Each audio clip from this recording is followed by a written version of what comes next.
Muy bien, buenos días, hermanos. Vamos a buscar en nuestras Biblias, por favor, Hechos capítulo 2. Hechos capítulo 2, versículo 44. Hechos 2, 44, hermanos. Vamos a leer el versículo 44 y el versículo 46. Y una vez que lo tengan, hermanos, les invito a ponerse de pie. Leemos juntos, dice la palabra de Dios, hermanos. Todos los que habían creído estaban juntos y tenían en común todas las cosas, y perseverando unánimes cada día en el templo y partiendo el pan en las casas, comían juntos con alegría y sencillez de corazón. Padre Santo, te alabamos y bendecimos, Señor, porque eres bueno y bondadoso con nosotros, porque has provisto para tu iglesia, Señor, una comunión permanente, Señor, contigo, con tu Hijo Jesucristo y con tu Santo Espíritu. Y a través del ejemplo de ustedes como Trinidad, nos han ayudado, Señor, a entender lo importante que es estar juntos, unánimes, teniendo un mismo espíritu, teniendo un mismo propósito. Gracias, Padre, por la oportunidad de ser iglesia, por poder estar juntos en esta mañana y aprender, Señor, de tu palabra, lo que es adecuado para nuestra fe y para nuestra práctica. Bendice a cada uno de mis hermanos que ya se encuentran aquí presentes. Te rogamos por los que vienen en camino, que tú los traigas con bien, Señor, sin ningún impedimento, sin ninguna dificultad. Gracias por tu palabra que es guía y lámpara a nuestro caminar, Señor, que a través de ella en esta mañana podamos ser guiados, Señor, con nuestras prácticas personales, familiares, Señor, y como iglesia. Te lo pedimos todo en el nombre de Cristo Jesús. Amén. Estamos a buen tiempo, hermanos, para poder revisar la lección y también, hermanos, participar. Recuerden participar. Si usted tiene un poco de sueño, pues ya va saliendo el café, entonces se puede ir allá y tomar tantito café, que se despierte. Este tema, como todos los que hemos visto, hermanos, este tema también es de mucha importancia, ¿no? Son las bases de la vida cristiana. Cuando nosotros aceptamos a Cristo y se nos da la oportunidad de pertenecer al cuerpo de nuestro Señor, hay ciertas cosas que debemos saber y ciertas prácticas que debemos tener de manera permanente, de manera disciplinada. Y por eso hemos querido retomar este discipulado básico para recordar a algunos de nosotros y también indagar un poco más sobre nuestras prácticas, Bien, ya hemos visto varias lecciones. Hoy nos toca la lección número 9, que tiene que ver con congregarse, hermanos. Es otra manera de decirlo, ¿eh? Con congregarse, y el título es Reuniéndonos con los hijos de Dios. Vayamos a la introducción, hermanos. Vamos a leer juntos, hermanos, hasta el primer punto que está ahí. Leemos de corrido hasta el primer punto, ahí nos detenemos.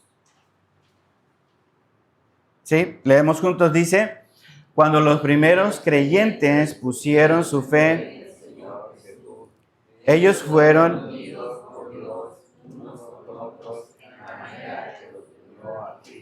muy bien, ahí está el primer punto. Bien. Entonces, cuando los creyentes pusieron su fe, ellos fueron unidos unos a otros. Unidos unos a otros. Fíjese, ¿no? En la manera que los unió Cristo. Cristo hizo posible esa unión entre nosotros como hermanos. Entonces, estoy unido a nuestro hermano Manuel, estoy unido a nuestro hermano Brandon, estoy unido a nuestro hermano César, ¿verdad? A nuestra hermana Rosita, a nuestra hermana Silvia, y ustedes también están unidos entre ustedes. Esto es posible gracias a lo que Cristo hizo en la cruz. A través de su sangre pagó nuestros pecados y nos hizo hijos de Dios. ¿Vamos bien, hermanos? Nos hizo hijos de Dios. Vamos a leer la siguiente oración hasta el punto, ¿verdad? Dice, juntos fue la palabra usada para describirnos. Hechos 2, 44 y 46.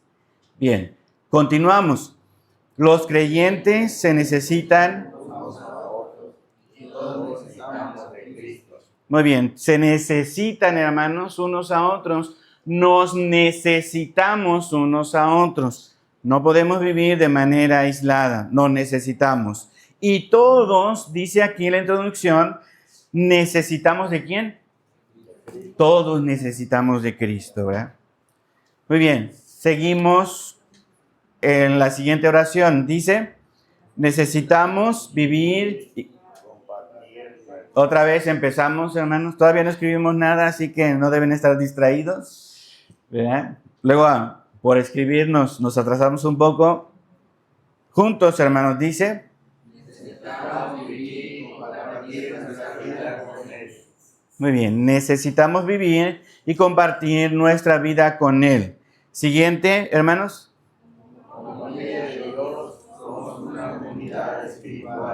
Somos una comunidad espiritual. También esto es importante, ¿no? No somos una comunidad social, un club, ¿verdad? Somos una comunidad espiritual. Tenemos vínculos espirituales que tienen que ver con nuestro espíritu, con nuestra alma, con nuestra fe, hermanos, y con nuestra esperanza en el Señor. Bien, continuamos.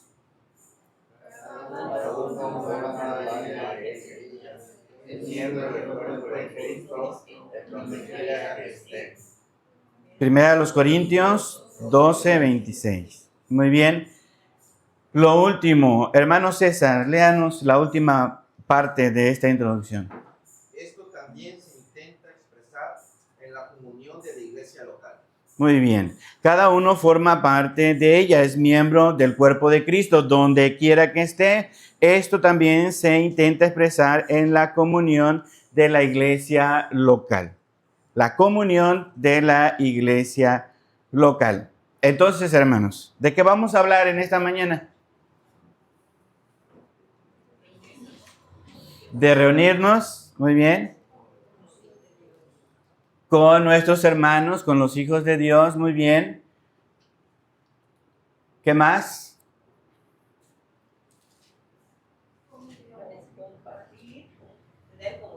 Para tener comunión unos con otros, nos pertenecemos unos a otros. Esta es una comunidad espiritual, no social, no cultural. ¿Qué más? Somos parte de este cuerpo donde quiera que ¿qué? Donde quiera que estemos, ¿verdad? ¿Queda claro hasta aquí? Bien, hay muchas objeciones, hermanos, el día de hoy para reunirse. Mucha gente no quiere tener la costumbre o la disciplina de congregarse en una iglesia local y se dan diferentes clases de argumentos. Dice, Dios es espíritu y entonces, como es espíritu, Él no está en un lugar determinado. Yo puedo adorar, yo puedo orar, puedo ser alimentado en cualquier lado. Puedo quedarme en mi casa, sentado o acostado, prendiendo la tele y buscando algún programa en línea de alguna iglesia. ¿Han escuchado eso, hermanos? Ahora se ha puesto un poco más de moda a partir de la pandemia, ¿no? Muchas iglesias empezaron a sacar todo su culto en línea y era mucho más fácil poder tener acceso a buenas iglesias con buenos cultos, con hermanos con buena enseñanza, buena predicación. Y no importaba dónde estén, a partir de la pandemia, ¿verdad? Y mucha gente empezó a decir, bueno, no necesito una iglesia local, no necesito congregarme. ¿verdad? Bien, lo que se pone de argumento son verdades a medias, ¿verdad? Es cierto, Dios es espíritu y en cualquier lado podemos adorarle, es verdad, pero falta esta otra parte. Sí, hermana Yola. Ahí va el micrófono. Es eso que dice de que vamos a decir que por tele o por línea, por eso es que no es lo mismo como el compañerismo, hermanos. Reunirnos todos juntos, como dice la palabra de Dios, en armonía, ¿eh? Venir a alabar al Señor, pero aquí, bueno, para mí, yo siento más eso que es más mejor. Como por ejemplo la pandemia, como sí, muchos casi, pero como quieran, nosotros seguimos viniendo y gracias a Dios nunca pasó nada. Entonces yo digo que es mejor para mí, así, compañerismo, todos. Claro, gracias, hermana. Sí, por supuesto, era una situación extraordinaria, ¿verdad? Nunca habíamos vivido una pandemia, ¿verdad? Nosotros, a nivel mundial, era una situación nueva, peligrosa, extraña. Pero pasó, hermanos, y muchos cristianos ya no volvieron a las iglesias, ya no volvieron a congregarse, ¿no? Y entonces olvidaron una parte importante del caminar personal del cristiano, que es que está unido al cuerpo de Cristo. Y así podríamos desmontar, hermanos, muchos pretextos o argumentos.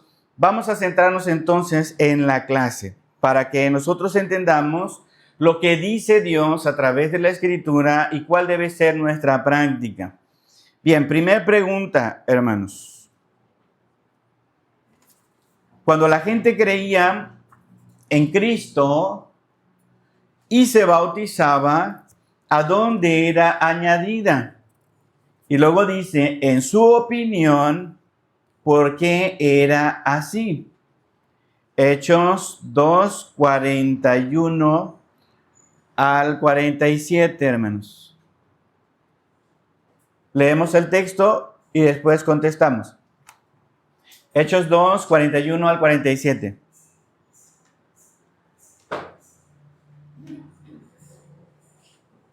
Recuerde, cualquiera puede leerlo, levantarse y leerlo fuerte. O democráticamente. Hermano Diego, ayúdanos, por favor. Hechos 2, 42 al 47, donde estábamos en la lectura inicial. 42 al 47. 41, perdón, al 47. Amén. Así que los que recibieron su palabra fueron bautizados y se añadieron aquel día como 3,000 personas y perseveraban en la doctrina de los apóstoles, en la comunión unos con otros, en el partimiento del pan y en las oraciones. Y sobrevino temor a toda persona y muchas maravillas y señales eran hechas por los apóstoles. Todos los que habían creído estaban juntos y tenían en comunión todas las cosas y vendían sus propiedades y sus bienes y lo repartían a todos según la necesidad de cada uno. Y perseverando unánimes cada día en el templo y partiendo el pan en las casas, comían juntos con alegría y sencillez de corazón, alabando a Dios y teniendo favor con todo el pueblo. Y el Señor añadía cada día a la iglesia los que habían de ser salvos. Gracias, hermano, gracias. Muy bien, entonces la respuesta sería, los que creían en Cristo y se bautizaban, ingresaban al seno de la iglesia. Al seno de la iglesia, a la comunión de la iglesia. O comunidad de los creyentes.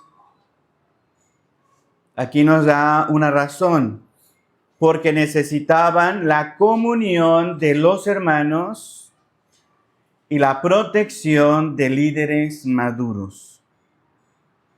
Repito, los que creían en Cristo y se bautizaban, ingresaban al seno de la iglesia o comunidad de los creyentes, porque necesitaban la comunión de los hermanos y la protección de líderes maduros. Muy bien. ¿Todos tienen su respuesta, hermanos? Bien. Nos auxiliamos los que estamos llevando a cabo este discipulado, hermanos, de una hoja o una presentación, porque esto ayuda, hermanos, en la enseñanza. Por ahí existe un mito muy difundido en la cuestión de la enseñanza, que es las diversas formas de aprendizaje. Dicen que algunos son visuales, otros son auditivos, otros son kinestésicos, es decir, que aprenden haciendo cosas. Y la verdad que es un mito, no hay evidencia científica de que unos sean o aprendan más viendo o escuchando o escribiendo. Lo que sí hay evidencia científica, hermanos, es que entre más sentidos usemos, más aprendemos. ¿Cuántos sentidos tenemos? 5 sentidos, muy bien. Las mujeres 6, ¿verdad? Recuérdenlo. Las mujeres tienen 6, ¿verdad? Porque por eso nos metemos en problemas, hermanos. Bien, 5 sentidos. Cuando nosotros aprendemos a través de los 5 sentidos, tenemos más información. Lo que vemos, ¿no? Lo que escuchamos a través de lo que se nos expone y lo que escribimos, tocamos. ¿Ahí cuántos sentidos van? 3, ¿verdad? Muy bien. Habría que exponer una manera de probar la enseñanza, pero sí hay formas. Sí, hermano Alfredo. Claro, sí. Los 5 sentidos. La vista con las imágenes, el gusto con la hostia, el olfato con los inciensos, la música con el oído. ¿Cuánto Sí. digo ya de los 5, no? ¿Cuál me falta? El tacto también, tocando las reliquias y santiguándose.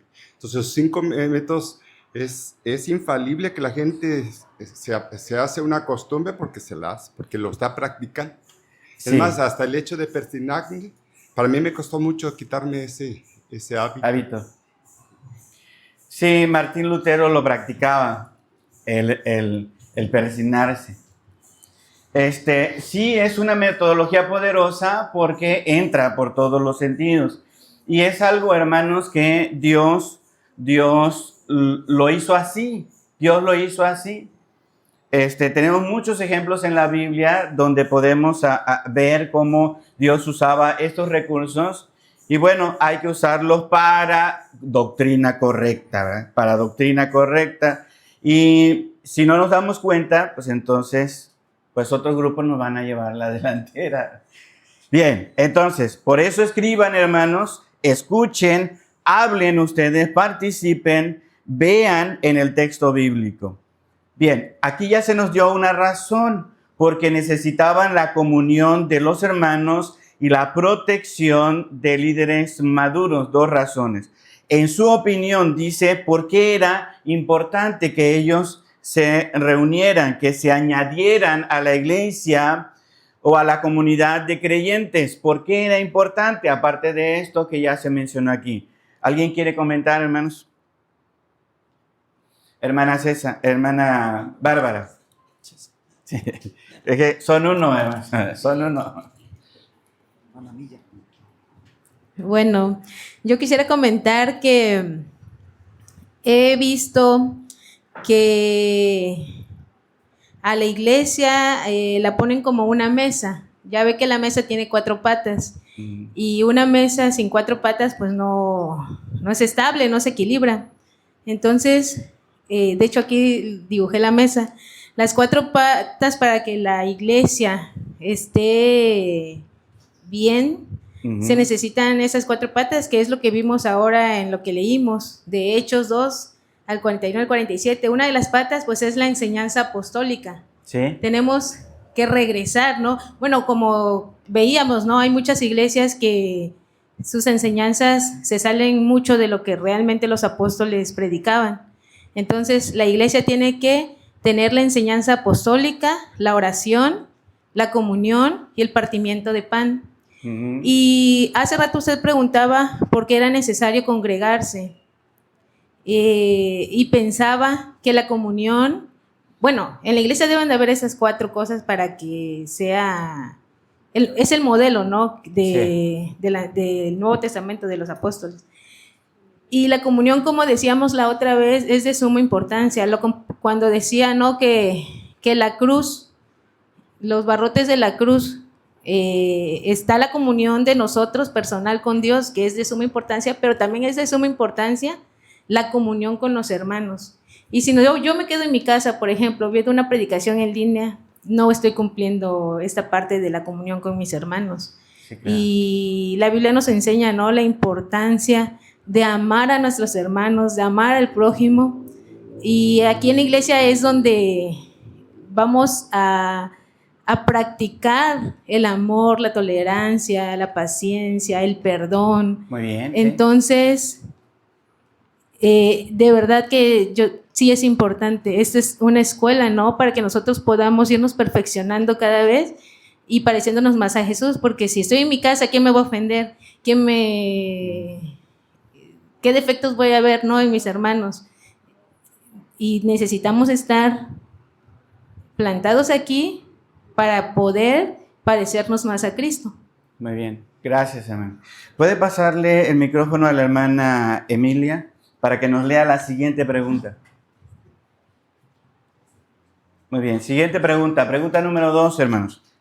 ¿Cuáles fueron las 4 primeras cosas que estos cristianos hicieron juntos? Hechos 2:42. Muy bien. ¿Puedes leer este versículo? Ya que tienes el micrófono ahí. Hechos 2:42. Y perseveraban en la doctrina de los apóstoles, en la comunión unos con otros, en el partimiento del pan y en las oraciones. Muy bien. Entonces la respuesta ya nos avanzó la hermana Bárbara un poquito, ¿verdad? Perseveraban en la doctrina, muy bien, de los apóstoles. En la, ¿qué, hermanos? Comunión, muy bien, en la comunión. En el partimiento del pan, que es la cena del Señor. Partimiento del pan, que es la cena del Señor. Y por último, en las oraciones. Muy bien. Sí, perseveraban en la doctrina de los apóstoles, en la comunión, en el partimiento del pan, que sería la cena del Señor entre paréntesis. Cena del Señor entre paréntesis. Y en las oraciones. Muy bien, 4 cosas que ya se mencionaron ahorita, ¿verdad? Sí, hermano Alfredo, adelante. Por ahí va el micrófono. Yo quiero preguntar, en la parte antes de que avancen, ¿cómo se manifiesta aquí la protección de los líderes maduros o cómo es esa acción de la protección de los líderes maduros? A lo mejor lo pasan por alto, pero es importante, porque muchas veces los líderes maduros nos dedicamos a expulsar miembros y no a protegerlos. No sé si nos podrías ilustrar. Lo vamos a ver más adelantito. Okay.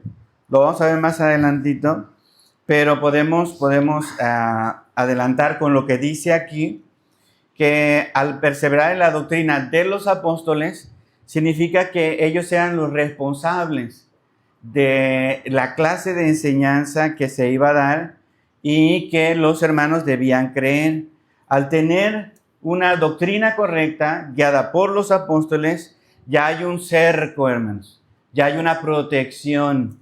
Ahí ya la gente puede decir, esto que yo escucho en las redes sociales, que escucho de otro hermano en otra congregación, que escucho de otro pastor, pues no se asemeja a lo que a mí me han enseñado en la iglesia, ¿no? Si hablamos de este tema de la comunión entre hermanos, la asistencia a la iglesia, ustedes aprenden este tema en la palabra de Dios y alguien más viene y les dice algo diferente como para darles rienda suelta que no vayan a la iglesia, ya ahí al tener una enseñanza correcta, ya ustedes tienen una protección, una valla para no irse a hacer tal o cual cosa. Y hay enseñanzas, hay muchas que son contrarias. Al perseverar ellos en la doctrina de los apóstoles, ¿qué es lo que nosotros estamos queriendo hacer? Perseverar en esa misma doctrina, vamos a tener estas vallas, estas protecciones. Si el ganado, hermanos, no tuviera esas protecciones a pie de carretera, ¿qué pasaría con el ganado? Lo atropellan, ¿verdad? O las matan, las descuartizan y las venden por allá, ¿verdad? En el clandestino. Entonces, la valla o los alambres de púas que hay ahí en la cerca son una protección. Así la doctrina es una protección. Por ahí había comentarios, Manuel, sí. Continuando con la pregunta del hermano Alfredo, esto es en la época en la que estuvieron los apóstoles. Ahorita en la actualidad que no tenemos apóstoles, ¿cuál sería el equivalente? ¿La protección de? De la palabra de Dios. De la doctrina de la palabra de Dios. Ese es en un primer momento, ¿no? Como les decía, vamos a indagar más adelante. Adelante, sí. Mi pregunta era de otro aspecto, parecida a la que dice Manuel. Ajá. Según Hebreos, una forma de protegernos o proteger los líderes mayores a los nuevos creyentes es, dice, considerándonos unos a otros para estimularlos al amor. Una forma de que los hermanos mayores nos ayudan o ayudamos a los hermanos es estimularlos al amor, estimularlos al amor. ¿Al amor de qué? Entre nosotros y hacia las almas perdidas. Segundo, y a las buenas obras. Esa es la función de nosotros los adultos mayores. Y adelante nos dice una orden, a lo mejor me adelanto, ¿verdad? No dejando de congregarnos. Si entendemos que es una orden de parte de Dios, no dejando de congregarnos, como algunos tienen por costumbre. Y a eso lo pide físicamente, porque nos podemos congregar en línea también, ¿verdad? Pero no es lo que aquí dice. La idea es congregarnos. Nunca es lo mismo presencial que virtual. Muy bien. Ya que seguimos con el tema, pregunta número 9. Vean la pregunta número 9. Dice, ¿qué actitud deberían tener los miembros de la iglesia hacia los líderes? ¿Qué responsabilidades tienen los líderes de la iglesia? Según este texto. ¿Qué texto es, hermano? ¿Hebreos qué? Muy bien. Dije que lo vamos a ver más adelantito. ¿Bien? Ok. Según el contexto. Gracias, hermanos, por sus preguntas. Y bueno, ya está considerado abundar más adelantito. Entonces, perseveraban en la doctrina de los apóstoles, en la comunión, en el partimiento del pan, que es la cena del Señor, y en qué más, en las oraciones. Perseverar. 4 primeras cosas que los cristianos hicieron juntos, que deben seguir haciendo, hermanos. Usted debe permanecer ¿en qué? En la doctrina. Bien, en la enseñanza de la palabra de Dios. ¿En qué debe perseverar? En la comunión, en reunirse, en tener participación de vida con los demás que forman parte de la iglesia. Esta es la comunión, la koinonía, ¿no? Koinonía, estar unidos. En el partimiento del pan, ¿qué significa la cena del Señor? Usted tiene que perseverar en las ordenanzas. Si alguien va a ser bautizado, ¿quién debe ir? Toda la iglesia. Si se va a celebrar la cena del Señor, ¿quiénes tienen que estar? Los miembros, aunque no todos estén en plena comunión. Pero si es parte de la iglesia, tiene que estar presente. ¿Estamos de acuerdo? Perseverar. ¿Y en qué más? Y en las oraciones, que es el culto de oración, que casi nadie viene, ¿verdad? Bueno, venimos de manera muy reducida a orar, ¿verdad? A ese culto en especial que es entre semana y podemos entender ciertas situaciones de trabajo, de enfermedad, Pero cuando el creyente tiene oportunidad de estar en el culto de oración y no viene, entonces no está cumpliendo con estas características esenciales, hermanos, esenciales del compañerismo, del formar parte de una iglesia, La iglesia persevera en la doctrina, la iglesia persevera en la comunión, en la relación unos con otros, persevera en las ordenanzas y persevera en las oraciones. Se puede hacer de muchas maneras, ¿verdad? El asunto de la oración, pero la idea aquí es que estaban en el mismo lugar, a la misma hora, todos intercediendo por los mismos propósitos. La oración es muy importante, hermanos. Lo vimos la semana pasada, ¿verdad? A lo mejor para algunos fue muy rápida la pasada de la oración porque había muchas cosas ahí, ¿verdad? Pero es sumamente importante la oración. Bien, hermano Brandon, por favor, léenos la pregunta número 3. Por ahí le van a mandar el micrófono. Pregunta número 3. ¿En qué día se reunían los creyentes y qué solían hacer en esas reuniones? Hechos 27. Muy bien, busca por favor, hermano, Hechos 27 y léelo.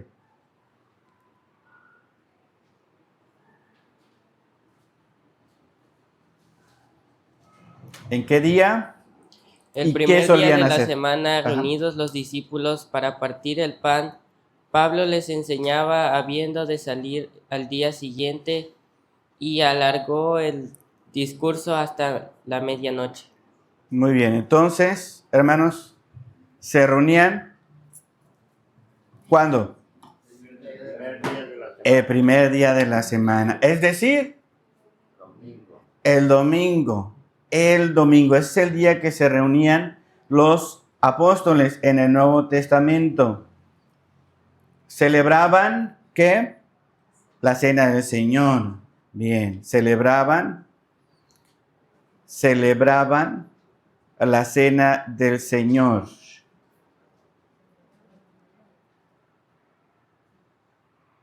Muy bien, 1 Corintios 11, 23 al 31, Pablo nos dice, hermanos, que él recibió del Señor lo que también les había enseñado.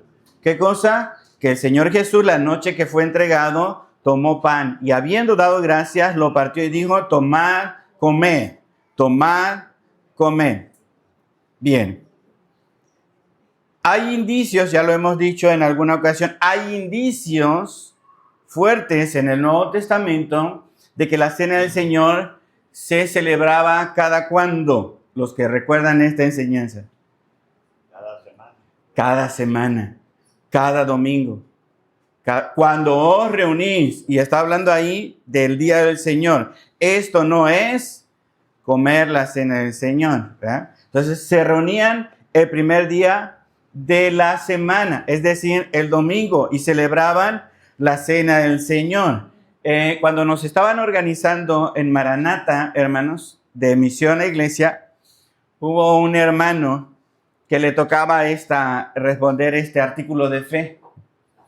Cuando se reunían los cristianos, cuando se debe de reunir la iglesia. Y el hermano había tenido siempre dificultades para aceptar lo que dice la Biblia en cuanto al Nuevo Testamento del día de reunión. Así que en plena organización, hermanos, en plena organización de Misión a Iglesia, estando, no sé, yo creo que como 12 o 13 pastores que fueron a organizarnos, o bueno, a ayudar a la iglesia a organizarnos, se paró y dice, les voy a decir la respuesta que me dijeron que tengo que decir. Y dijo, la iglesia se reúne el domingo. Pero quiero que me expliquen, ahorita que están todos ahí, quiero que me expliquen por qué no nos reunimos en el día séptimo. Porque la Biblia dice que es el día de la reunión, el día séptimo, y eso, dicen todas las Biblias, equivale a sábado. Todos estábamos así. ¿Por qué le dimos ese artículo al hermano? Fue importante porque tiempo después el hermano salió. de la iglesia a una iglesia, ¿qué creen? Del séptimo día. Iglesia de Dios del séptimo día. ¿Qué quiere decir? Nunca aceptó lo que dice el Nuevo Testamento del día del Señor. Y cómo sigue estando vigente reunirse el día del Señor, porque es un mandamiento, según Éxodo, es un mandamiento, hay que reunirse el día del Señor, pero a través del nuevo pacto en Cristo, este día se traslada del sábado al domingo y lo vemos en el Nuevo Testamento. Toda la evidencia del Nuevo Testamento nos dice que era el primer día de la semana. Adelante, hermano. Al mismo Señor Jesucristo, los judíos en aquel entonces le reclamaban que por qué no guardaba el día de reposo. Sí. Ahí tenemos varios eventos. El que yo me acuerdo ahorita es el paralítico de Bethesda, que le dijo al Señor: levántate, toma tu lecho y vete. Y era el día de reposo, Claro, sí. para los judíos. Entonces, los judíos dicen que por eso procuraban matar a Jesús, porque no solamente quebrantaba el día de reposo, sino que era igual a Dios. En ese mismo texto Sí. se dice de eso. Pero el mismo Señor, varias cosas hizo en el día séptimo, y los judíos lo criticaban. Entonces, ¿qué podemos esperar nosotros? Sí, la parte quizá que no quedó claro que decía nuestro hermano Angelo es que Jesús dijo que Él era Señor del día de reposo. Y si Él hubiera querido que siguiera el sábado, ¿cuándo hubiera resucitado, hermanos? Sábado. Sábado. Muy bien. Sí, adelante, hermano.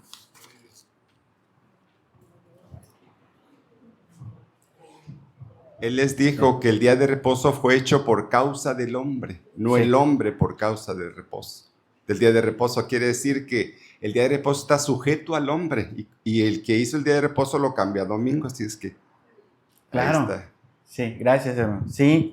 Entonces es muy importante entonces que nosotros entendamos que el día del Señor, ¿cuándo es? Ayer.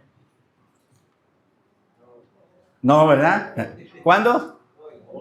¿Y qué hace la iglesia de Jesucristo? ¿Cuándo se reúne? Ayer. No, ¿verdad? Usted tiene que decir no, rápido, así, fuerte. ¿Ya? ¿Por qué? Porque conoce usted la enseñanza bíblica, porque conoce usted la doctrina de los apóstoles, que ellos se reunían ¿cuándo? El sábado. El domingo. No, pastor, el domingo. El domingo. No importa quién esté aquí, ¿verdad? Si enseña doctrinas equivocadas, tiene que decir, hermano Manuel.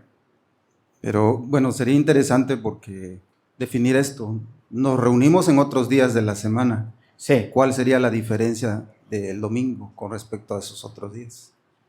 Muy Como bien. iglesia, como iglesia. Sí, como iglesia tenemos establecido reunirnos para alabar a Dios, aprender de su palabra y rendirle todo el homenaje posible en un día. En un día. 6 días trabajarás, dice la palabra de Dios, ¿no? 6 días trabajarás. Y el séptimo es de Dios. Entonces, es mucho más profundo la reunión del domingo que una reunión entre semanas. No digamos que tiene menos importancia porque las demás reuniones abonan, por supuesto. Pero estamos llamados a guardar el día del Señor. Y en este caso, por el Nuevo Testamento, es el domingo. Esa es una de las diferencias. A nivel teológico y escatológico, el domingo es una representación del día del Señor. ¿Alguien ha escuchado esta frase? Que va a venir el día del Señor. ¿Y a qué se refiere esto?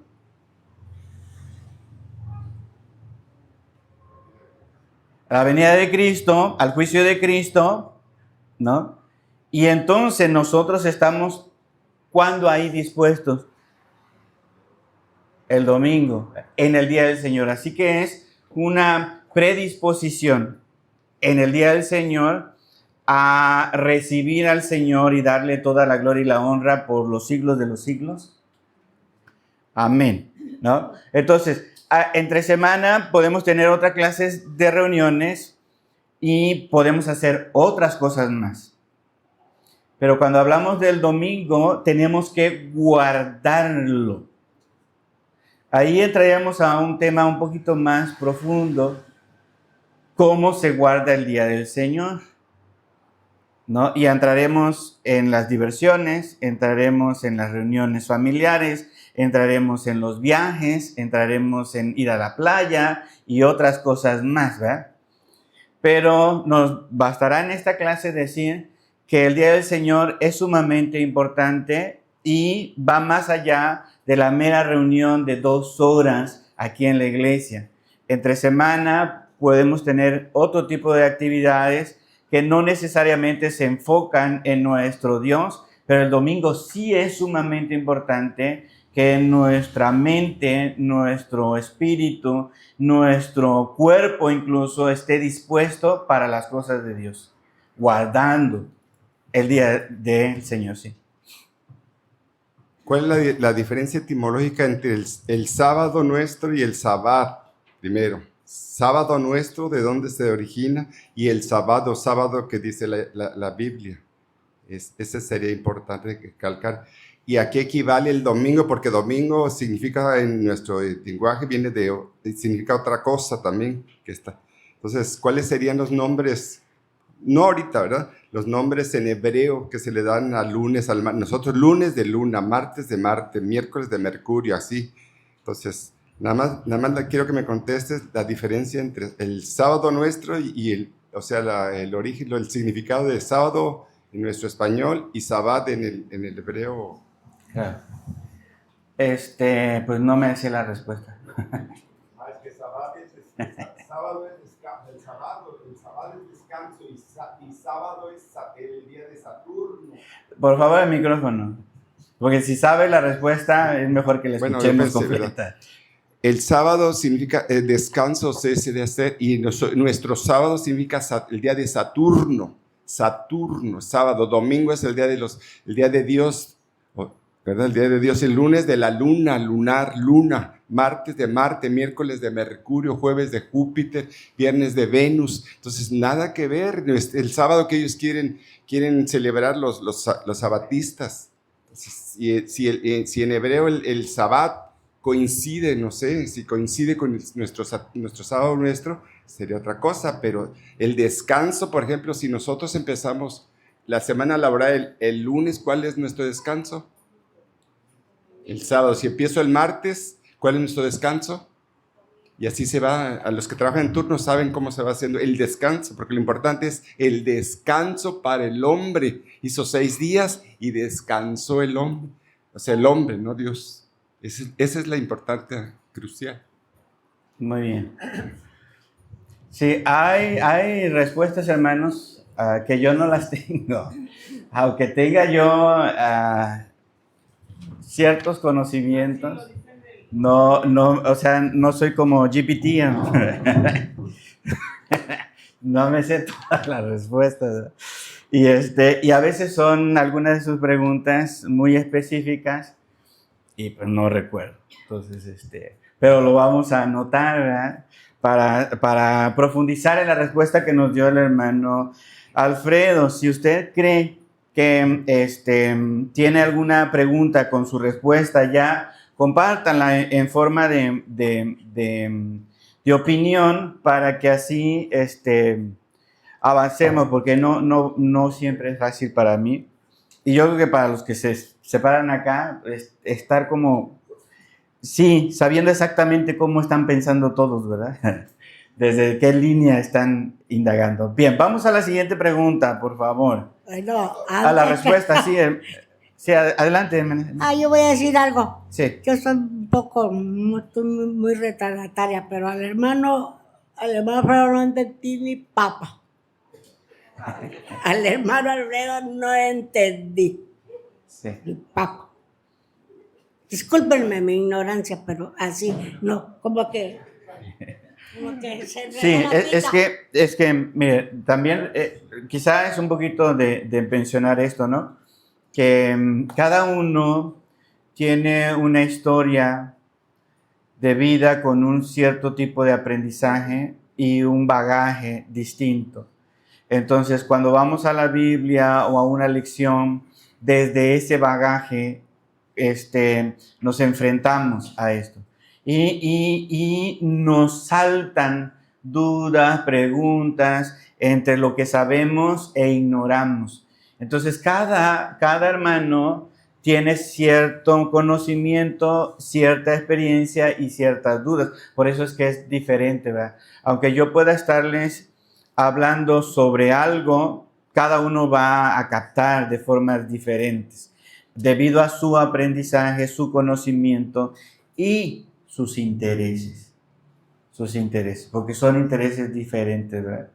Algunos más en el sentido etimológico de la palabra, otros más en el sentido práctico, otros más en el sentido cultural, otros más quizá en el sentido bíblico, a lo mejor en las consecuencias. Bueno, si yo guardo el sábado, ¿cómo me va a ir con mi esposo, con mi esposa? O sea, pueden agarrarse la misma pregunta desde diferentes ángulos, ¿verdad? Y cada persona puede tener eso. Por eso es que es difícil a veces entender. Muy bien. O captarnos entre todos. Sí, hermano.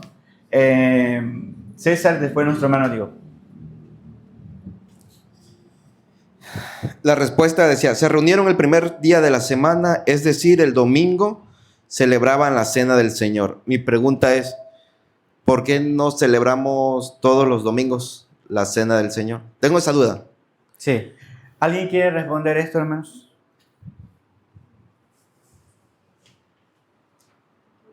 Adelante, Doria.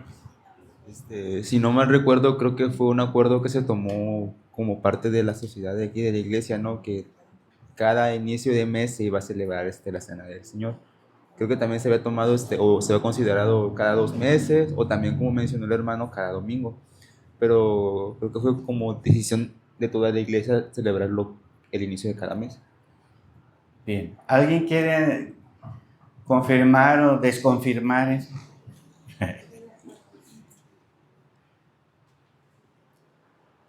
Normalmente, sí, adelante. Es cierto lo que dijo el hermano Jesús. La iglesia es la que determina. A veces son los pastores. Conozco un pastor que celebraba la cena periódicamente, no recuerdo qué periodicidad hacía, pero últimamente él cayó en cuenta de que debe celebrarse la cena una vez al año. Entonces, como él es el dirigente de la iglesia, lo celebran una vez al año. Claro que tuvo que pasar, ponerse de acuerdo todos los de la iglesia.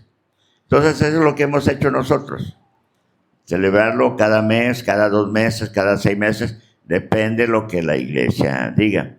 No es, bíblicamente, no es algo que debemos hacer cada semana.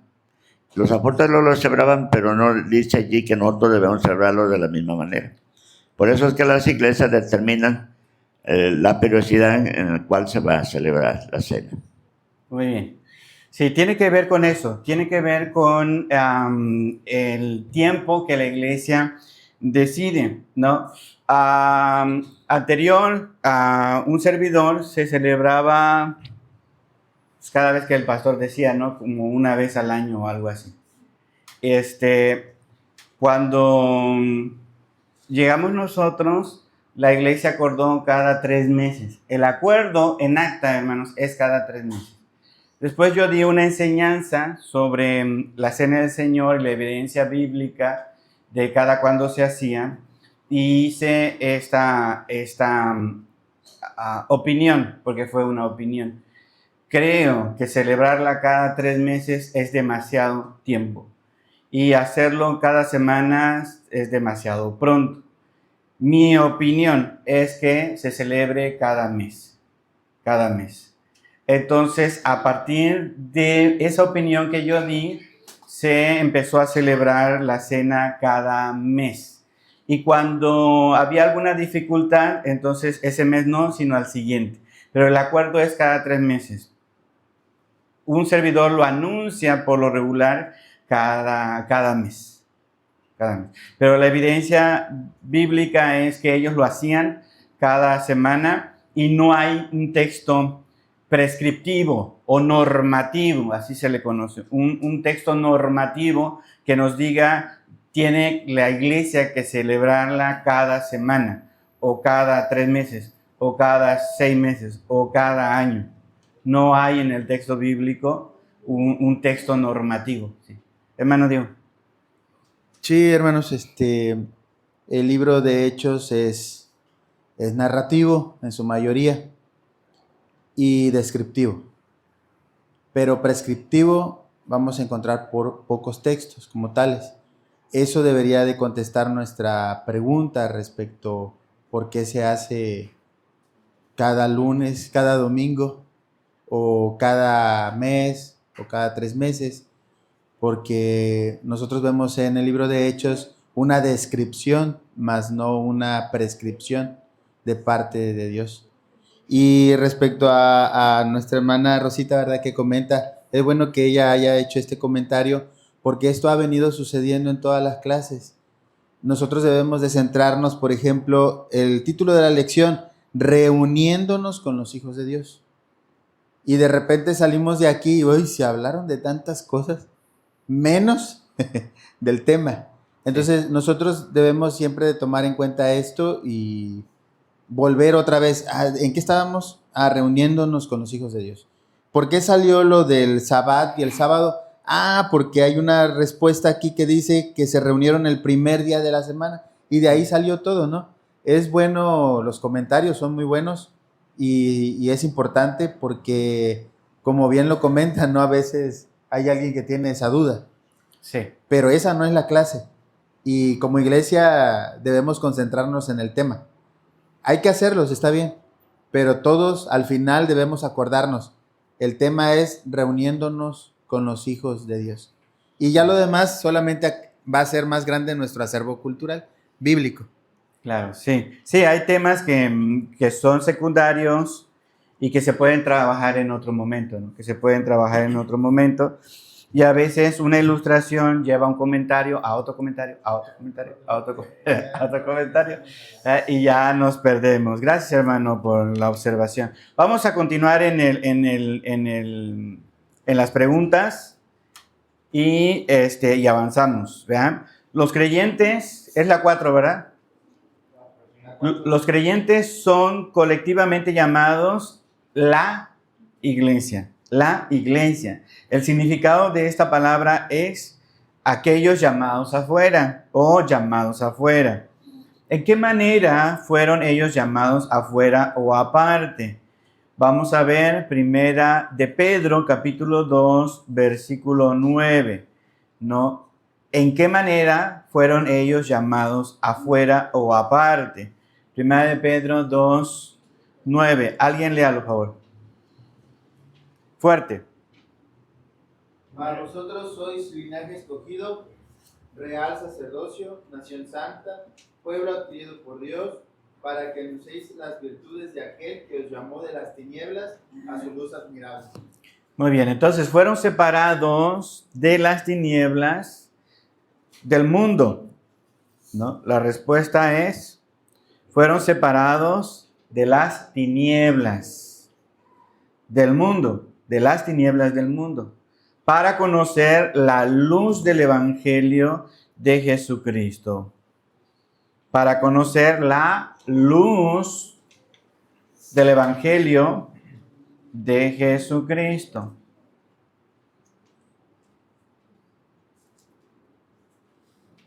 Son llamados iglesia, llamados afuera, quiere decir separados de las tinieblas del mundo para conocer la luz del Evangelio y otras cosas más que menciona ahí el texto, ¿verdad? No se agota el texto en esa respuesta. Hay muchas cosas más ahí que podemos ver.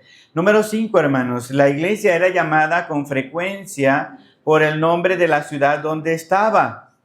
Por ejemplo, en 1 Tesalonicenses 1:1 dice lo siguiente, Pablo, Silvano y Timoteo, a la iglesia de los tesalonicenses en Dios Padre y en el Señor Jesucristo. Gracia y paz sea a vosotros de Dios nuestro Padre y del Señor Jesucristo.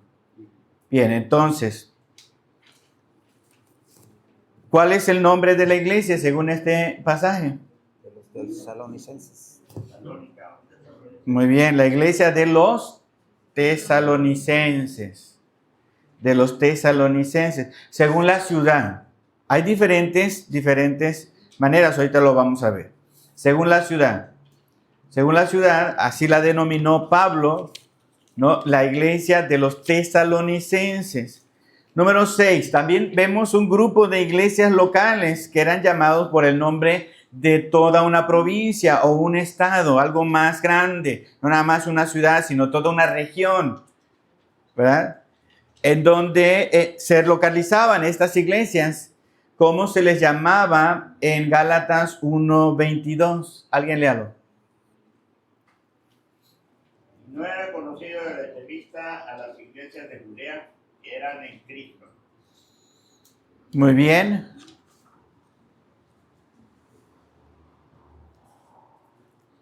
Entonces, ¿cómo se les llamaba en Gálatas 1:22, hermanos? Las iglesias que están en Judea. En Judea. Muy bien. Toda una región. Gálatas 1:22.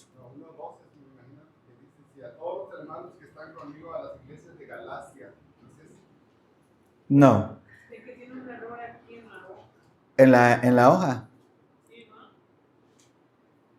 No, pero la cita es 1:22, la que se leyó. Y no era conocido de vista a las iglesias de Judea. Iglesias de Judea. Pablo habla ahí. Que eran en Cristo. Es decir, él está diciendo que hay un grupo de iglesias que estaban en Judea que eran iglesias de Cristo.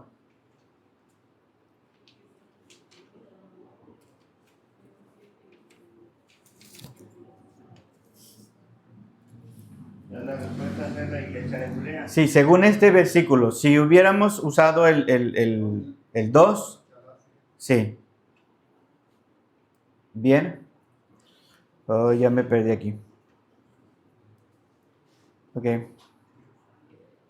Bien, entonces, hay iglesias que son llamadas por el nombre de la ciudad y hay iglesias que son llamadas por la provincia o el estado donde se localizaban. Si habláramos de esta iglesia, hermanos, hablando de la ciudad, ¿cómo nos llamaríamos? Sí, la iglesia de los paraiseños. Paraiseños. Pero hay más de una iglesia aquí, ¿verdad? Hay más de una iglesia. Muy bien, pero si habláramos de Paraíso, Comalcalco, y no sé si entre Jalpa también, sería una región. ¿Hay cuántas regiones en Tabasco? ¿5, 7? ¿5? ¿Y Comalcalco y Paraíso en cuál están? Sí, las iglesias de la Chontalpa. Sería el segundo ejemplo, ¿eh? El segundo ejemplo. Bueno, nosotros hemos avanzado y somos más individualistas y entonces le ponemos nombre. No es lo mismo aquella que aquella. No, es una costumbre a través de la historia, ¿verdad? Que no afecta, por supuesto, esto no afecta, pero eran llamadas para localizarlas, hermanos, para saber en dónde estaban, los hermanos de dónde venían, a qué iglesia se congregaban, cómo era su situación en ese lugar, qué pastor estaba allí, ¿verdad? Entonces, sí había una forma de localizar a los miembros de esas iglesias. Bien. 7, hermanos. ¿Quién es la cabeza de la iglesia según Efesios 5:23? Porque el marido es cabeza de la mujer, así como Cristo es cabeza de la iglesia, la cual es su cuerpo y él es su Salvador. Muy bien, entonces, ¿quién es la cabeza, hermanos? Cristo. Cristo es la cabeza de la iglesia y su Salvador. Cristo es la cabeza de la iglesia y su Salvador. Quiere decir que Él tiene autoridad sobre la iglesia, Él dirige a la iglesia y Él es el origen de la iglesia. Todos esos significados de cabeza, hermanos, pueden entrar.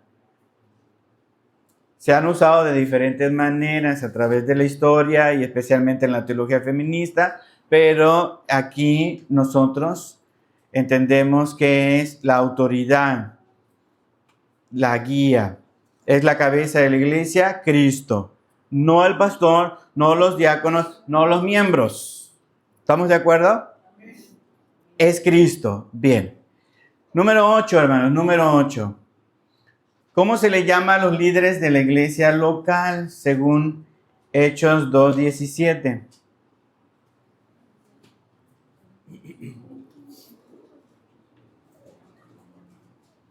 Hechos 20, perdón, sí. Hechos 20:17.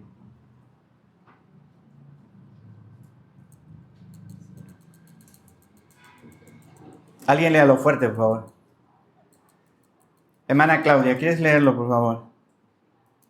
Enviando pues desde Mileto a Éfeso, hizo llamar a los ancianos de la iglesia. Muy bien. ¿A quién hizo llamar?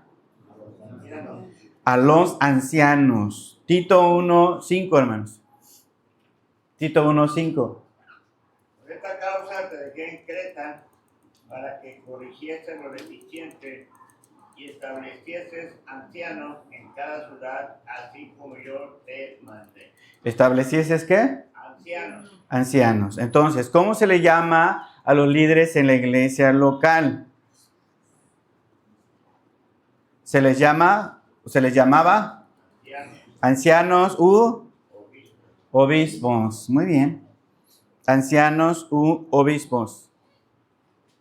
Existen otros pasajes que no los vamos a ver, pero es en esencia lo mismo, ¿no? Ayer o antier, no sé, mandaba yo en un grupo, no sé si fue en el de estudio bíblico o en el de líderes, sobre esto. Existe solamente dos ocasiones en donde al líder se le llama pastor en el Nuevo Testamento.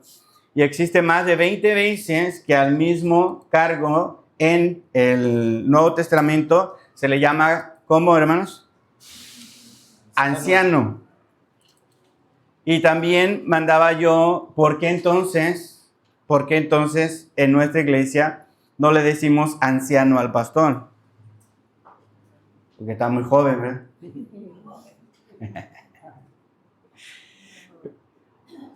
Y la respuesta es que es una costumbre, hermanos. Es una costumbre por tiempo, ya atrás, entre los bautistas en especial, que se han querido distinguir de los presbiterianos por un lado y de los católicos por otro lado.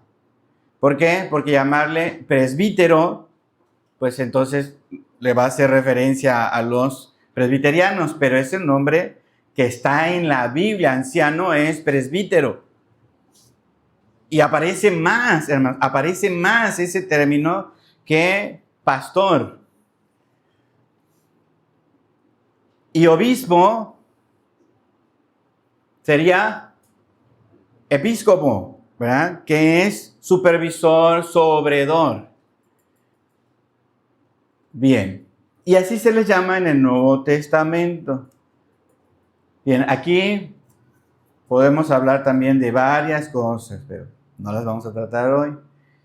Si usted quiere llamarme anciano, lo puede hacer. Yo les decía que soy anciano maestro. Esa es mi función más importante, ¿no? Bien. Ahora sí, pregunta número 9. ¿Qué actitud deberían tener los miembros de la iglesia hacia los líderes? Hermanos, Hebreos 13:17.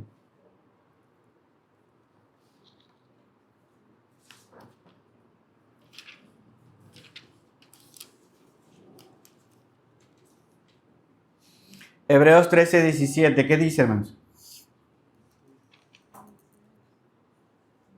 El Dios de este pueblo de Israel escogió a nuestros No, creo que no es la cita, sí. 13:17. Obedecer a vuestros pastores y sujetaos a ellos. Gracias, Claudia. Porque ellos velan por vuestras almas, como quienes han de dar cuenta, para que lo hagan con alegría y no quejándose, porque esto no es provechoso. Yo quisiera leer el 7. Adelante, adelante. Dice, acordaos de vuestros pastores, que os hablaron la palabra de Dios.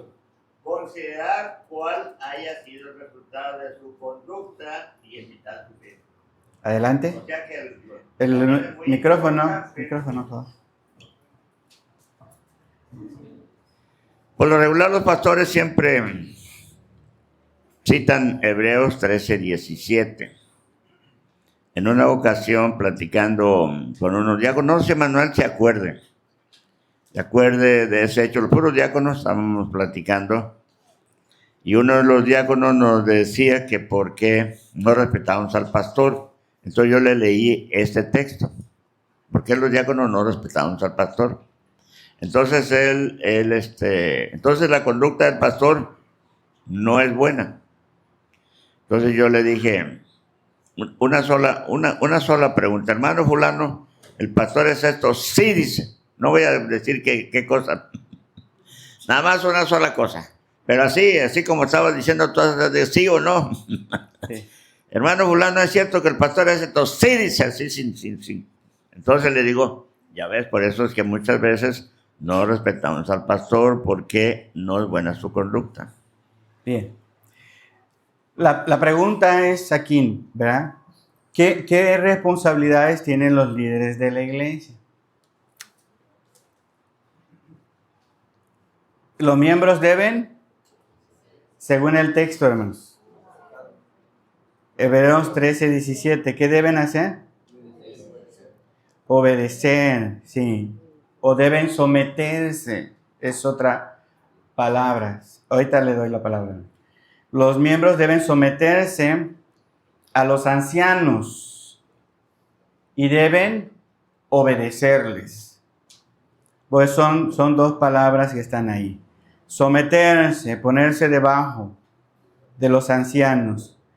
Y luego obedecerles, ¿qué quiere decir? Dejarse guiar por ellos. O sea, son dos palabras distintas, hermanos. Una es someterse, ponerse debajo de ellos y después obedecerles lo que ellos les indiquen, hacerlo. Los líderes tienen cuidado de los creyentes. Los líderes tienen cuidado de los creyentes. Y ahora sí ya llegamos al punto que nuestro hermano Alfredo comentaba, ¿verdad? Y bueno, este es un texto, hermanos, difícil para la congregación. ¿Por qué? Porque tiene la misma palabra, hermanos. Tiene la misma palabra de que las mujeres deben. ¿Deben qué? Sujetarse, ¿verdad? ¿A quiénes? A sus esposos, a sus maridos, ¿verdad? ¿Qué dicen las mujeres empoderadas el día de hoy? Hermana Rosa, por favor, si le pasan el micrófono a la hermana. No, a la hermana Rosa, está hasta atrás. Sí. Entonces, ¿qué dicen las mujeres empoderadas el día de hoy? Never de limón. Somos iguales. Que somos iguales, muy bien. En esta parte me viene a la mente un mandato de Dios hacia los hijos. Y nosotros como padres se lo recalcamos a los hijos. Honra a tu padre y a tu madre y tendrás larga vida. Y nos lo sabemos de memoria. Y siempre les decimos, la palabra no dice si se porta bien, si no peca, si honra a Dios. La palabra dice, honra a tu padre y a tu madre. Dios se va a encargar de juzgar a tu padre. Tú honralo porque es tu papá, porque es tu mamá. Entonces aquí yo veo la misma ordenanza. Obedece a tu pastor. No dice si es bueno, no dice si es malo, no dice si es pecador. Tú como iglesia, tú como creyente, obedécelo y sujétalo. Sí. Siempre y cuando el mandato que te dé, pues no sea para ir a pecar, ¿verdad? Sí, contrario a Dios, sí. Mientras sea para lo bueno, tú obedécelo. Que para juzgarlo se va a encargar Dios. Muy bien. Sí, entonces, decíamos, ¿verdad? Es difícil esta palabra, ¿por qué? Porque estamos acostumbrados, ¿verdad?, a que la mujer sí obedezca, sí se someta. Que ha habido en las últimas décadas problemas con eso, sí, ¿verdad? Pero tenemos siglos, hermanos, siglos, ¿verdad? Y para los hombres nos parece normal, y cuando entendemos que es con un propósito divino, porque esto es en palabra de Dios, ¿no?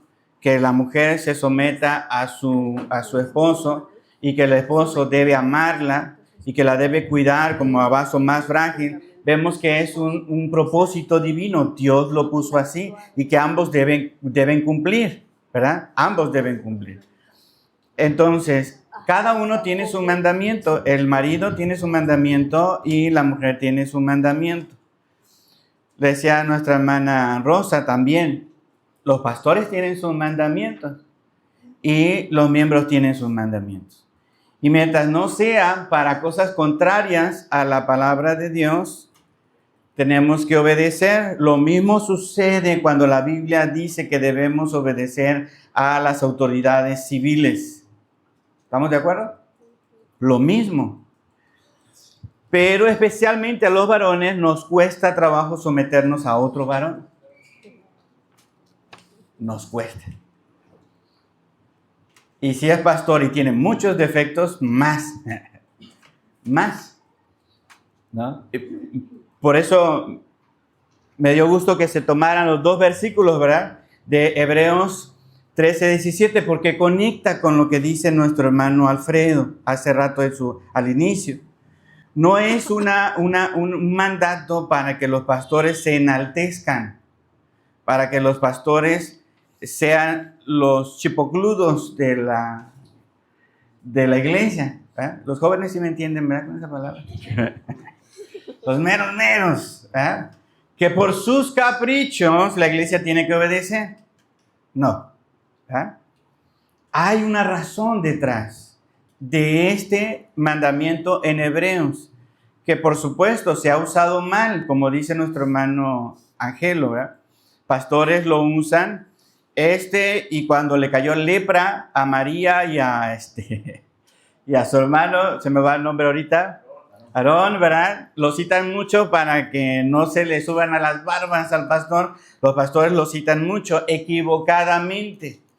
Y viene la contraparte, ¿no? Como el versículo 7 que se leyó. Sí, pero...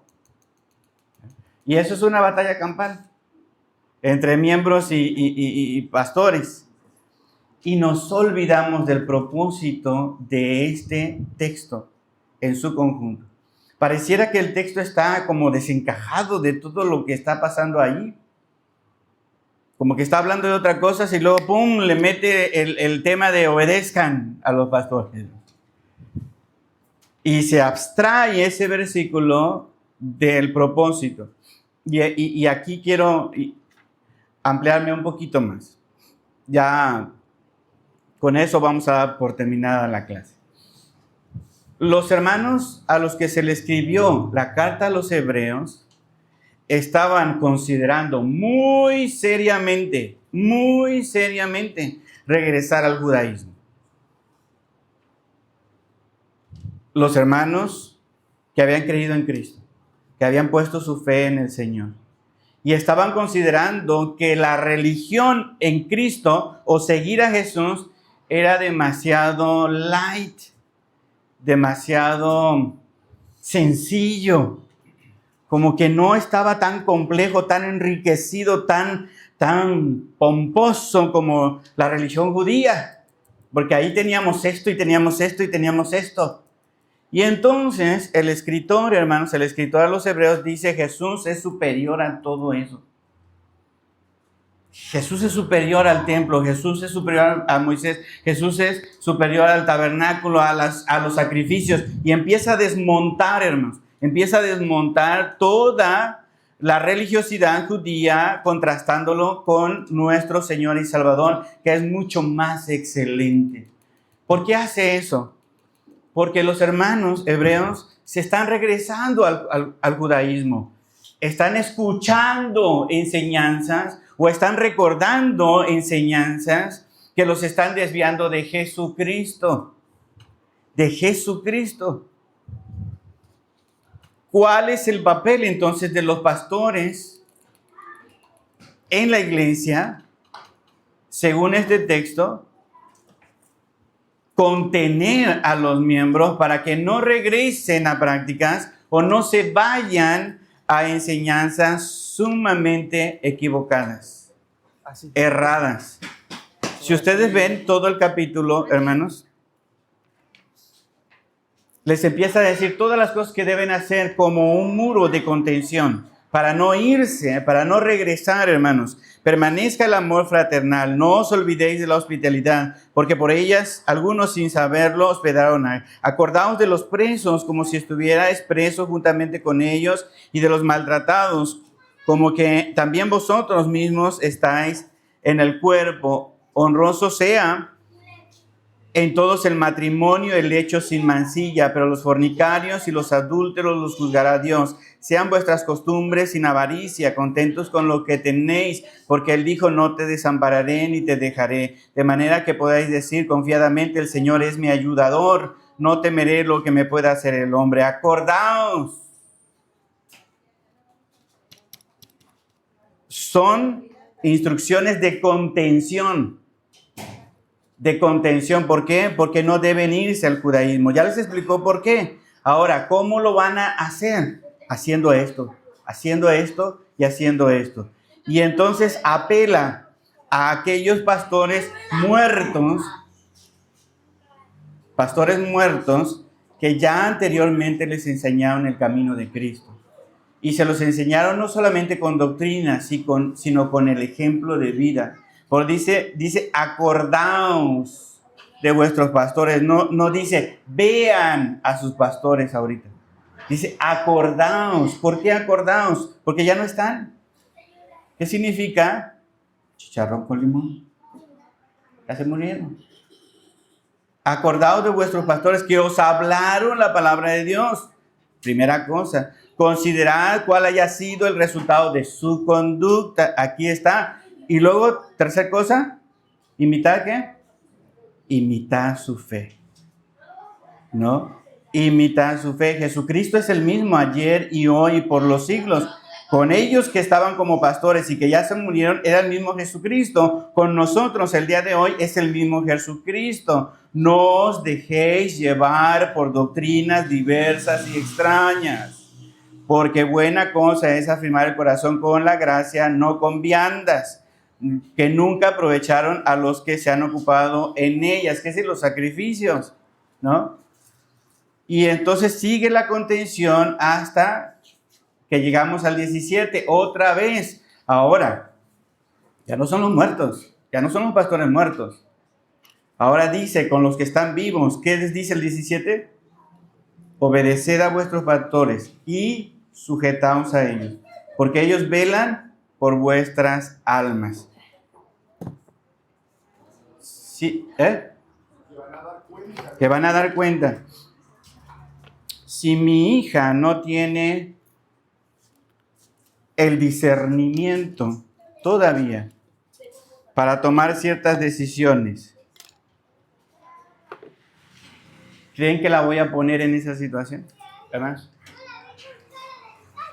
Como padre, ¿creen que la voy a poner en esa situación? Que ella decida cosas que sé que no tiene todavía la capacidad para hacerlo. Si yo lo hago, ¿qué estaría haciendo? Mal padre, ¿verdad? Mal papá, un padre negligente. Que ella decida cuando todavía no tiene la capacidad. ¿Qué tiene que hacer ella? Sujetarse y obedecer a su papá y a su mamá.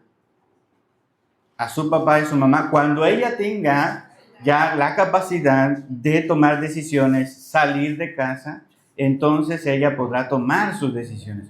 Pero mientras esté en casa, mi responsabilidad como padre es cuidarla, protegerla. muchos de los consejos que los pastores dan a sus congregantes, ¿por qué crees que son? Por cuidarlos. Porque a veces no se dan cuenta, hermanos, del que ir o venir o hacer o no hacer o estar o no estar puede traerles problemas, dificultades, desenfoques, peligros, pecados, hermanos, que uno por la experiencia conoce ciertos caminitos. Te vas por aquí y parece que no hay problema y vas a terminar mal. Así le decimos a nuestros hijos, ¿verdad? Y los pastores, hermanos, conocemos muchos riesgos, muchos peligros que hay en el matrimonio, en la vida personal, en la vida familiar, en el trabajo. Entonces, los pastores en Hebreos están puestos ahí como un muro de contención para ayudar a los hermanos que están allí en esa comunidad considerando irse. Y les dice, no tomen esa decisión, sino sujétense a sus pastores y obedézcanlos. Y lo que ellos van a guiarles es para su bien, para un bien que es eterno, En la iglesia tenemos líderes, pastores y líderes, que esa es su función. Si su función no se cumple, entonces es un mal líder, es un mal pastor. Si no te predica, si no te enseña, si no te amonesta, si no te hace sentir culpable ante la ley de Dios, hermano, no está haciendo su trabajo. No está haciendo su trabajo. Porque se siente culpable, ¿quién, hermanos? El que lo es. ¿Es cierto, hermanos? Se siente culpable el que lo es. Y el que no, dice, ahí te hablan. No es para mí. A menos este punto no es para mí. Quizá más adelante otro punto será para mí. Entonces tendré que agachar la cabeza porque la palabra de Dios lo dice. Hasta aquí vamos bien. En la iglesia tenemos que reunirnos. Es un mandato de Dios. En la iglesia podemos aprender, podemos desarrollar nuestra vida espiritual. En la iglesia tenemos líderes que nos van a ayudar, que van a evitar a través de la enseñanza, del consejo, del ejemplo, que nosotros practiquemos cosas que no son bíblicas. Por eso necesitamos permanecer en una iglesia local. Adelante, hermano. Ya es mi última intervención, hermanos, disculpen. Pero el tema es de reunirse y nos reunimos en la Cena del Señor, clarificando. No nos reunimos cada semana porque se toma así como que no se respeta, ¿no? Y cada año porque como se olvida. Entonces dice, todas las veces, dice Corintios, que nos reuniéramos, la muerte del Señor anunciamos hasta que Él venga. Ahora, otro signo de los tiempos es que la cena la celebran en la mañana y las cenas se hacen en la noche, no en la mañana. Es lo que yo quería decir. Muchos pastores, yo les pregunto, aún parientes míos, ¿por qué celebras la cena en la... Me puedes dar todo el argumento, pero el texto dice cena del Señor. Y la cena no se da en el desayuno. Ese es mi último comentario. Puestos de pie, hermanos, vamos a... Padre Santo, te agradecemos, Señor, la oportunidad que nos has dado de meditar en este tema profundo, Señor, que es bueno para nuestra vida. Ayúdanos, Señor, a centrar nuestra mirada en Cristo, que Él es el ejemplo máximo para nuestra vida como cristianos, Señor. Que Él sea nuestro modelo por excelencia y que podamos todos nosotros someternos a su dirección a través de su Santo Espíritu. Padre, la iglesia ha sufrido ataques durante todos estos siglos, de diferentes maneras. Y ahora, Señor, necesitamos entender que tu palabra es buena para nuestra vida, Señor, y que necesitamos practicarla, que no debemos dejar de congregarnos, sino que debemos estimularnos unos a otros a estar aquí, porque el día del Señor se acerca. Ayúdanos, Señor, a tener esa conciencia y a aprender más acerca de cómo guardar este día para tu Hijo Jesucristo. Te lo pedimos todo en el nombre de Cristo Jesús. Amén.